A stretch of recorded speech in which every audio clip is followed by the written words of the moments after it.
हाँ, तो ब्रेक के बाद आपका स्वागत है इंडिया न्यूज हरियाणा के ई अधिवेशन में। और इसी अधिवेशन में हम प्रदेश के तमाम दिग्गजों के साथ बात कर रहे हैं कि लॉकडाउन का जो एक महीना बीता, ये कैसे बीता और क्या कुछ है आगे की रणनीति। और इस वक्त हमारे साथ इस सत्र में एक बेहद खास मेहमान हमारे साथ हरियाणा के पूर्व मुख्यमंत्री और नेता प्रतिपक्ष भूपेंद्र सिंह हुड्डा साहब हमारे साथ मौजूद हैं। हुड्डा साहब, इंडिया न्यूज हरियाणा के ई अधिवेशन में आपका स्वागत है। धन्यवाद जी हुड्डा साहब, क्या कहना है आपका, क्योंकि लॉकडाउन का एक महीना बीत गया और अब जो आगे का जो दौर है वो भी काफी चुनौतीपूर्ण है, क्योंकि कई तरह की अर्थव्यवस्था के लिहाज से भी दिक्कतें हैं। तो इस एक महीने को, लॉकडाउन के एक महीने को किस तरह से आप देखते हैं? देखिए, ये जो महामारी आई है पूरी दुनिया में आई है, हमारे देश में भी आई। और जिस दिन ये फैसला हुआ उस दिन से लेकर अब तक तो विपक्ष में है, तो दलगत राजनीति से ऊपर उठकर जी हम सब ने एक होकर इस महामारी से, कोरोना से लड़ने का काम किया। और सरकार को समर्थन नहीं, पूरा सहयोग भी हमने दिया। जो लोगों की समस्याएं थी, चाहे खाने की समस्या थी, चाहे और कोई समस्या थी, हमारी पार्टी के सभी कार्यकर्ताओं ने, NSUI ने, यूथ कांग्रेस ने, सब जगह सब मिलजुल कर, चाहे वो भारतीय जनता पार्टी के थे चाहे और कोई थे, सब मिलजुल कर लोगों को, देखो हरियाणा में कोई ऐसी शिकायत नहीं आई है कि कोई भूखा रहा हो, तो सबको मदद करने का काम किया और एक होकर हम लड़ाई लड़े।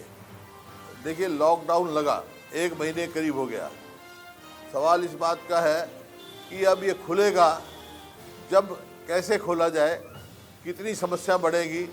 बहुत सारे लोगों का कहना है कि जो अब तक तो हमने कंट्रोल कर रखा है लॉकडाउन से, लेकिन लॉकडाउन खुलेगा तो इसकी बीमारी फैलने का चांस ज़्यादा बन जाता है। तो उसके लिए हमारे को तैयार होना चाहिए। उसके लिए एक आदत हमारे में शामिल करनी चाहिए, आदत में, कि हम ज़्यादा वो ना कर पाए, ज़्यादा ना जाए। सोशल डिस्टेंसिंग, जी दुनिया इस बात को मानती है कि सोशल डिस्टेंसिंग बहुत ज़रूरी है, लेकिन साथ के साथ विपक्ष के नाते वो ठीक है, हमारा सहयोग और समर्थन है सरकार के साथ, लेकिन जो समस्याएं हैं उनको चिताना, उनको उजागर करना भी हमारा कर्तव्य है। जैसे हरियाणा की बात कही आपने, हरियाणा में जो, क्योंकि कृषि प्रधान प्रदेश है ये, गेहूं का और सरसों की खरीद हुई, फसल आई लोगों की, तो आज किसान बड़ी भारी समस्या में, और भी है समस्या में, गरीब आदमी भी है जी, आज छोटा दुकानदार भी है, हर व्यक्ति आज समस्या से सुलझ रहा है। MSME जो छोटे उद्योग हैं वो भी हैं। लेकिन आज जो इमीडिएट बात है, जो कि किसान की खरीद चल रही है, देखिए हरियाणा में आपके गेहूं की उत्पादन का जो अंदाज़ा था, एस्टीमेट था, वो 133 लाख टन का था। पिछली बार 93 लाख टन के करीब खरीद की सरकार ने, लेकिन अब तक कुल खरीद जो है वो 29 लाख टन की हुई है। और जो लिफ्टिंग हुई है या ढुलाई हुई है वो कुल 8 लाख कुछ टन की हुई है। तो कैसे है, आज मंडियों में सब अनाज भरा है। यही हाल सरसों का है। सरसों की उम्मीद 12.5 लाख टन की है हमारे को होगा, लेकिन आज तक खरीद कितने की हुई? 2 लाख टन की, 2 लाख कुछ की हुई है, 2 और 3 लाख के टन के बीच में ही है। तो metric lakh ton, 2-3 lakh metric lakh ton है। तो इस प्रकार से खरीद इतनी स्लो है कि किसान को बड़ी नुकसान हो रहा है। लेकिन हुड्डा साहब, सरकार कह रही है कि मंडियों में पुख्ता इंतजाम है, एक एक दाना खरीदा जाएगा। इन दावों पर क्या कहेंगे आप? देखिए उसी बात पे मैं कह रहा हूँ, सरकार कह रही है हम पूरा सहयोग कर रहे हैं। और अब भी मैं समय के अनुसार उनको बता रहा हूँ कि कुल जो है, जो 4425 जो MSP है सरसों की, किसान ने तो 3800 बेचा है और 2.82 लाख मेट्रिक टन ही तो खरीद हुई है अब तक, जबकि पैदावार तो होगी 12 लाख मेट्रिक टन से ज़्यादा। तो कैसे कहाँ होगा? अभी तक सरसों में मंडी में सरसों हैं, और क्योंकि सरसों पूरी नहीं बिकी है, किसान के घर उसका भंडारण का स्थान भी नहीं है। गेहूं की भी जो है अभी 29 लाख टन खरीद हुई है। सरसों की खरीद 15 तारीख से शुरू हो गई थी, गेहूं की 25 से हो गई थी। अब ये तो है, तो साथ कुदरत की भी मार पड़ रही है जी। बेमौसमी बारिश, बार बार ठहर ठहर के बारिश, और फिर जब बारिश में गेहूँ बिक जाते हैं तो मॉइस्चर 12%। आप एक बात बताइए, मंडी में किसान ले आएगा तो अगर मॉइस्चर बारिश में भीगेगा तो किसान का क्या कसूर है? तो मॉइस्चर की लिमिट बढ़ानी चाहिए। इसी प्रकार सरसों का 8% है मॉइस्चर। तो वो जो आज जरूरत है किसान को भी मदद करने की, क्योंकि अगली फसल की बिजाई कैसे होगी, और आज तक किसान को पेमेंट नहीं हुई है। किसान को छोड़ो, आड़ती को पेमेंट नहीं हुई है। 20 तारीख से शुरू हुई है जी प्रोक्योरमेंट, ऐसा कभी नहीं हुआ पहले। तो इस बात में सरकार को पूरा ध्यान देना चाहिए। हम तो समर्थन में हैं, हम तो इस प्रकार से जो है, लेकिन जिस प्रकार से है समस्या को सुलझाने के लिए हमारे को पूरा प्रयास करना चाहिए। जितनी जरूरत सरकार को चाहिए करना चाहिए था, सतर्कता रहनी चाहिए थी, उतनी तैयारी नहीं। कहने को तो ठीक है, अच्छा काम किया इन्होंने जी। मंडियां बढ़ा दी, गेहूं खरीद के लिए 2000 के करीब मंडियां कर दी, बाद में कुछ घटा दी, सरसों के लिए कर दी, लेकिन नीचे तय में क्या है, धरती पे क्या है या ग्राउंड में क्या है, वो उजागर करना भी हमारा फर्ज है। चलिए, बिल्कुल आपका कहना है कि आप सरकार के साथ है, लेकिन कमियों को आप विपक्ष के नाते उजागर भी कर रहे हैं। हुड्डा साहब, एक और बात, अनिल विज साहब ने कहा कि मंडियों में नेताओं के दौरे बिल्कुल बंद होने चाहिए, और अगर कोई नेता अगर मंडियों में दौरा करेगा तो उसके खिलाफ कार्रवाई होगी। क्या कहना है इस पर आपका? वो तो इन्होंने तो देखिए, मैं तो इस बात से सहमत हूं कि वहां सोशल डिस्टेंसिंग, मैं मान लो किसी मंडी में जाऊंगा तो वहां भीड़ इकट्ठी हो जाएगी जी, और वो अच्छी बात नहीं है। इस वास्ते मैं तो किसी मंडी में नहीं गया, लेकिन ये दोनों पे लागू होनी चाहिए, विपक्ष नेताओं पे भी, सरकारी नेताओं पर भी। मंत्री तो जहां जब मर्जी मंडी में चले जाते हैं, तो दूसरा कैसे रुकेगा? आप एक बात बताइए। तो सबके ऊपर ये पाबंदी होनी चाहिए, और सबको इस बात का मानना भी चाहिए कि मंडी में जाने से, नेता के जाने से भीड़ होती है। भीड़ करना अच्छी बात नहीं है कोई। तो मेरा ये बिल्कुल सहमत हूं इस बात से, लेकिन तेजी लानी चाहिए खरीद में तेजी भी जब आएगी। अब क्या है, इनको ये समझना चाहिए, अब ये टेलीफोन करते हैं जी, बुलाते हैं पास, उसी को पास मिलेगा जिसके पास टेलीफोन गया है। तो वो कईयों की तो फसल नहीं कटी होती जिसके पास टेलीफोन जाता है, कईयों का जो है उनका ढुलाई का इंतजाम नहीं होता उनके ऊपर, तो उनको बड़ी भारी दिक्कत होती है। जी बिल्कुल। तो आपका कहना दिक्कत है, सरकार दावे कर रही है कि दिक्कत नहीं है, लेकिन इस बीच जो हमारा हरियाणा का किसान है वो अपनी मेहनत से फसल उगाता है, और लेकिन अगर वो बारिश में फसल भीग जाती है तो जाहिर सी बात है नुकसान किसान का होता है और उसको बुरा भी लगता है।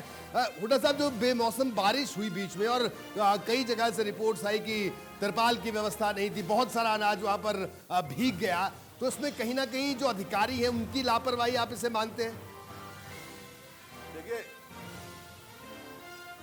देखिए, पहले दिन जब मीटिंग हुई थी, हमारी वीडियो कॉन्फ्रेंस हुई थी सभी राजनीतिक दलों की जी, उस टाइम हमने चेताया था कि भी बारदाना और तिरपाल, और हमारे को आश्वासन दिया गया था कि बारदाना भी हमारे पास पूरा उपलब्ध है और सारी तैयारी है। लेकिन अब जब बारिश आई तो ना तो कहीं तिरपाल मिले, उनकी कमी नजर आई और बारदाने की भी नजर आई। अब ये बात ठीक है, आज भी ये सरकार दावा कर रही है, अच्छी बात है, मैं भी कहता हूँ करना चाहिए। आज समस्या में हम एक दाना खरीदेंगे जी, मैं कहता हूँ एक दाना खरीदेंगे, और साथ एक दाना बचाने की भी जिम्मेवारी सरकार की है। एक दाना बचे हमारा इस देश को, क्योंकि किसान इस देश का पेट पालता है। आज उसका पूरा सहयोग करना चाहिए हमारे को। और दिक्कतें हैं, मजदूर नहीं मिलते, दिक्कतें हैं, बहुत सारी दिक्कतें हैं, लेकिन जैसे भंडारण है, अब मंडियों में आ गया अनाज, मंडी फुल हो जाएंगी। अभी तक तो 29 लाख टन आया है, 1,33,00,000 मेट्रिक टन जो है आना है, तो कहाँ रखा जाएगा? ये मंडी पूरी भर जाएगी और जगह रहेगी नहीं। जी तो इस वास्ते हमने आज भी मेरा ये सुझाव है सरकार से कि जितने स्कूल हैं, जैसे आज भी मुख्यमंत्री जी का बयान आया है कि लॉकडाउन खुलने के बाद भी स्कूल और कॉलेज खुलने वाले नहीं है, तो उनको भंडारण का स्थान बनाओ। किसान का मंडी में आ गया, वहां से लिफ्टिंग करवा दो और भंडारण में स्कूलों में रख दो। आगे अभी देते रहेंगे, इतना सरकार को भी खर्चा वहन करना चाहिए। अब क्या होता है, एक किसान को कई बार आना पड़ता है। एक बार कहेंगे इतने इतने क्विंटल लिया, फिर दोबारा कहेंगे भाई एक किसान का एक दफा खरीदो, एक दिन खरीदो, ताकि उसको बार बार, पहले ही वो महंगाई से मार पड़ रही है, उसकी हर चीज़ महंगी हो रही है। आपको आप किसी प्रकार से देखो। तो दूसरी बात, जो गरीब आदमी है, देखो आप बैठे हैं, हम बैठे हैं, तकलीफ सबको है, लेकिन आज सबसे ज़्यादा तकलीफ गरीब आदमी को है जी, जिसको, जो दिहाड़ीदार हैं, जो रिक्शा चालक हैं, जो अपना ऑटो रिक्शा चालक हैं, या छोटे दुकानदार हैं, या कोई बार्बर हैं, नाई हैं, या कोई बेचारा जूते का काम करता है, जो रोज कमा के खाते थे, आज उनकी तो कमाई बंद हो गई, सब कुछ बंद हो गया। अब मैं तो घर में बैठा हूँ, लेकिन आप तो बाहर बैठे हुए मीडिया कर्मी हैं जितने, उनको भी सब वो कर रहे हैं, तो उनका भी खास ख्याल रखना चाहिए। देखिए, मैं कहता हूँ सबसे बड़ा जो रोल रहा है वो एनजीओ का रहा है जी। हर शहर से कस्बे से मैं खबर लेता रहा, खाने पीने का सब उन्हें प्रबंध किया। और सरकार ने कहा भाई 1-1 करोड़ रुपए आपने दिया एक जिले में। जैसे मैं सुन रहा था 24 करोड़ रुपए दिए। 24 करोड़ में खर्चा कितना हुआ, और 1 करोड़ क्या मायने? 1 करोड़ कुछ मायना नहीं है। ये तो एनजीओ की मदद से सब कुछ हुआ है और होता भी है। अकेली सरकार नहीं कर सकती है, सबको मिलजुल कर निपटना है। जी, एनजीओ भी हुड्डा है। साहब, एक और अहम सवाल, हम बात कर रहे हैं कि लॉकडाउन से 1 महीने से ज्यादा का वक्त हो गया, बहुत कुछ बदल गया है, हमारे आसपास काम करने का तरीका बदल गया है, सलीका बदल गया है। आज हम भी ये ई अधिवेशन कर रहे हैं क्योंकि सोशल डिस्टेंसिंग का ख्याल भी रखना है और जनता तक आपकी आवाज भी पहुंचे और आपकी असल बात भी पहुंचे, जनता की समस्याएं आप लोग भी सुन सके। अब सवाल यह है कि अगर आपकी पार्टी की बात करें, राजनीतिक दलों की बात करें, अब पॉलिटिकल पार्टीज को भी काम करने का तरीका बदलना पड़ेगा या बदल गया होगा? हमारा आपसे सवाल यह है कि विधानसभा चुनाव से पहले हरियाणा में कांग्रेस जिस स्थिति में थी सब जानते थे।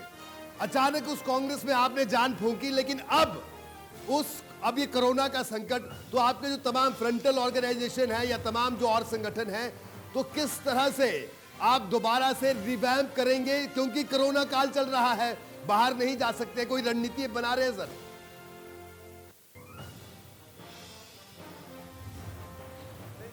है ना, अभी तो सबसे बड़ी समस्या थी हमारे से लड़ने के लिए, जो लोग मतलब कोई विस्थापित मजदूर थे या कोई मतलब जा रहे थे, उनको खाने पीने का इंतजाम करने की बात थी। सबका खाने पीने का इंतजाम किया। इसमें सभी ने, सारे एनजीओ ने, सारी राजनीतिक पार्टियों ने बढ़ चढ़ कर काम किया है। हमारी पार्टी ने भी पूरा वो किया है, आगे भी करेंगे। अब ये आपकी बात ठीक है, जहाँ तक कोरोना का सवाल है, और जब तक कोरोना का युग है, सबको दलगत राजनीति से ऊपर उठकर लोगों के लिए लड़ाई लड़नी है और इस कोरोना के खिलाफ लड़ाई लड़नी है, ताकि हम जो है इसको हरा सकें। जी, कोरोना को हराया सब जब हराया जा सकता है जब सब हम एक हो जाएं, अलग अलग करने से नहीं। तो सरकार को अपनी जिम्मेवारी निभानी है, हमारे को अपनी जिम्मेवारी निभानी है, आपको अपनी जिम्मेवारी निभानी है, निभा रहे हैं।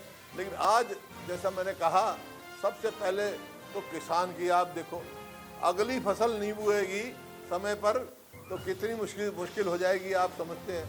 अगली जो उसने अपना खेत भी जोतना है, आगे भी करना है, बहुत सारा ये है।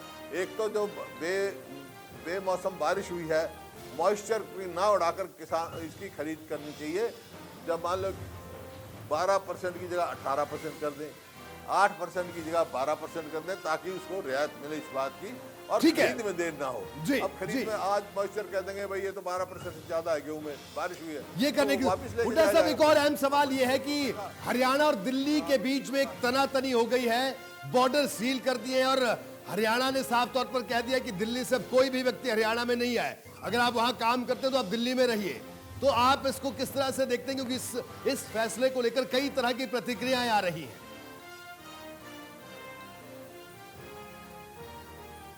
देखिए, लॉकडाउन का तो मतलब वही है जो जो जो जो हाँ जो जहाँ है वहीं रहे, लेकिन सब चीज़ अगर लॉकडाउन रहेगा, जरूरी आवागमन भी नहीं होगा, सब्जियां भी नहीं आएंगी, दूध भी नहीं आएगा, तो क्या होगा? छोटे बच्चे को दूध चाहिए भाई, दूध नहीं आएगा तो ये ऐसा बिल्कुल बैन नहीं लग सकता है। जिसको ज़रूरी आना जाना है उसका परमिट बने, कोई तरीका करे। ये नहीं है फ्री फॉर ऑल ना हो, लेकिन कोई तरीका ज़रूर इसका निकालना चाहिए। आज सब्जी बंद हो गई, आज सब्जी मंडी बंद हो गई आज़ादपुर की, जी। तो उसका कोई तरीका निकालना चाहिए।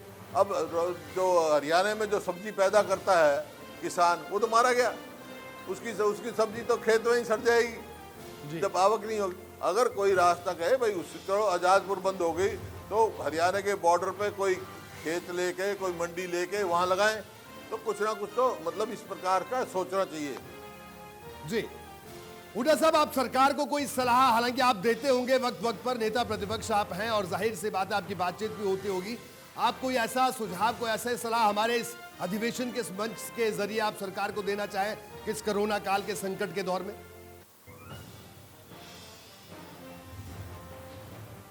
देखिए, मैंने जो कहा, एक तो सब एक होकर लड़े, और दूसरा मान लो किसान की समस्या का सवाल है, भंडारण का सबसे बड़ा है।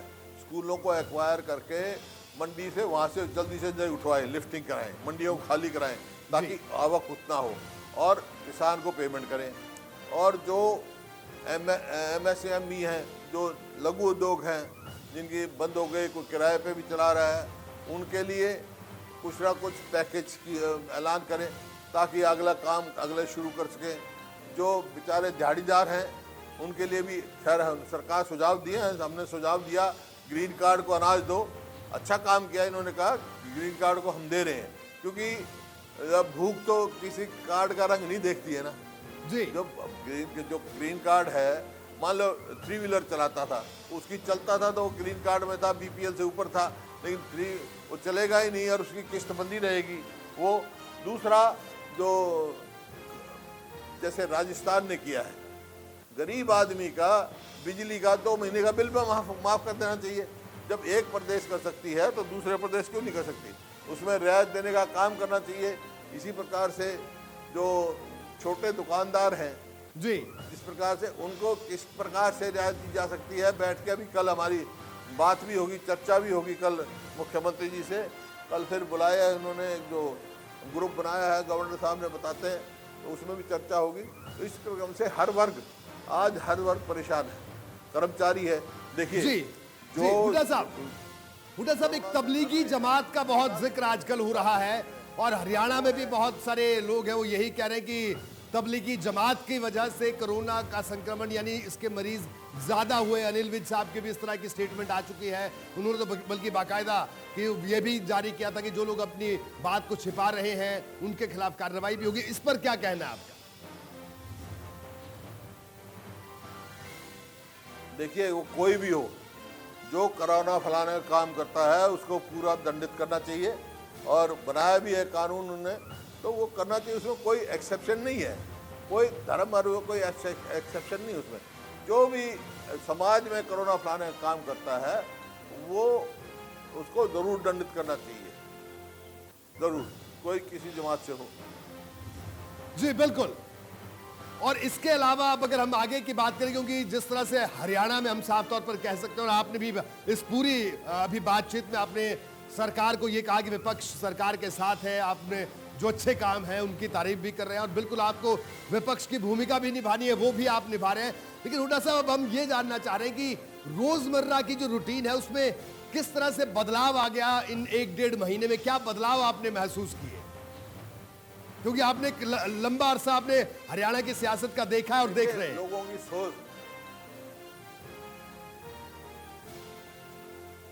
की सोच में भी तब बदलाव आया है। लोगों ने देख लिया कि खुद में बचाव में ही बचाव है। खुद बचोगे, कैसे बचोगे? जब ही समाज बचेगा, परिवार बचेगा, प्रदेश बचेगा, देश बचेगा।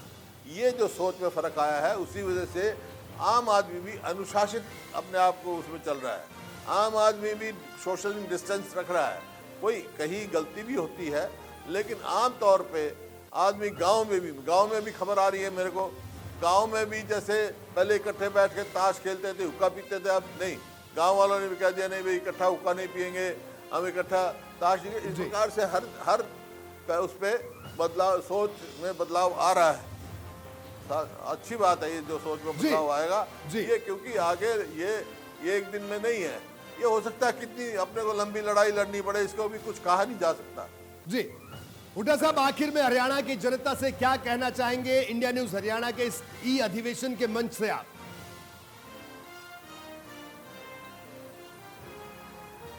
देखिए, मैं जनता को यही कहना चाहूँगा कि भाई अपने आप को बचाएं, घर में रहें, सुरक्षित रहें और सामाजिक दूरी रखें, सामाजिक शारीरिक दूरी रखें एक दूसरे से, ताकि इसका संक्रमण ना फैले और इसको किस प्रकार से कंट्रोल किया जाए। और अपने आप में थोड़ा बहुत व्यस्त भी रखें, खाली किसी में जिसकी भी जिसमें रुचि है, कोई खिलाड़ी है अपना घर में खेलो, कोई पढ़ता है तो घर में पढ़ो, इस प्रकार से कोई ना कोई परिवार में भी बैठ के अपना समय व्यतीत करो। और लोगों की समस्या, जो गरीब आदमी है उसकी समस्या कैसे समाधान हो, क्या मदद की जा सकती है, कैसे की जा सकती है, वो अपने तरीके से मदद करें और सुरक्षित रहें, सुखी रहें, यही मेरा उनका कह रहा है। हुड्डा साहब, आपका बहुत बहुत शुक्रिया इंडिया न्यूज हरियाणा के इस ई अधिवेशन में शामिल होने के लिए। तो पूर्व मुख्यमंत्री और नेता प्रतिपक्ष भूपेंद्र सिंह हुड्डा हमारे साथ मौजूद थे, जिन्होंने कहा कि बिल्कुल इस संकट की घड़ी में सरकार के साथ है, लेकिन इस ई अधिवेशन के जरिए उन्होंने कई सुझाव भी सरकार को दिए और बिजली के बिल माफ होने चाहिए, ये बात भी उन्होंने कही। और राजस्थान की तरह हरियाणा में भी इस पैटर्न को अपना सकता है बिजली के बिलों को माफ करने का। गरीबों पर इस वक्त सबसे ज्यादा संकट है। ये तमाम बातें भूपेंद्र सिंह हुड्डा, नेता प्रतिपक्ष, पूर्व मुख्यमंत्री हरियाणा, उन्होंने इंडिया न्यूज हरियाणा के इस ई अधिवेशन के मंच पर कही। और तबलीगी जमात पर भूपेंद्र सिंह हुड्डा ने कहा कि कोई किसी पर्टिकुलर जमात या किसी धर्म से ना जोड़ा जाए, लेकिन अगर कोई कोरोना स्प्रेडर बनता है तो उसके खिलाफ कार्रवाई होनी चाहिए, वो कोई भी हो। ये साफ तौर पर कहा। उन्होंने ये भी कहा कि इस संकट की घड़ी में सरकार के साथ पूरा विपक्ष खड़ा है और फसल खरीद में तेजी लाए सरकार। ये बात भी भूपेंद्र सिंह हुड्डा ने अपनी बात में कही है आज इंडिया न्यूज हरियाणा के इस ई अधिवेशन के मंच से।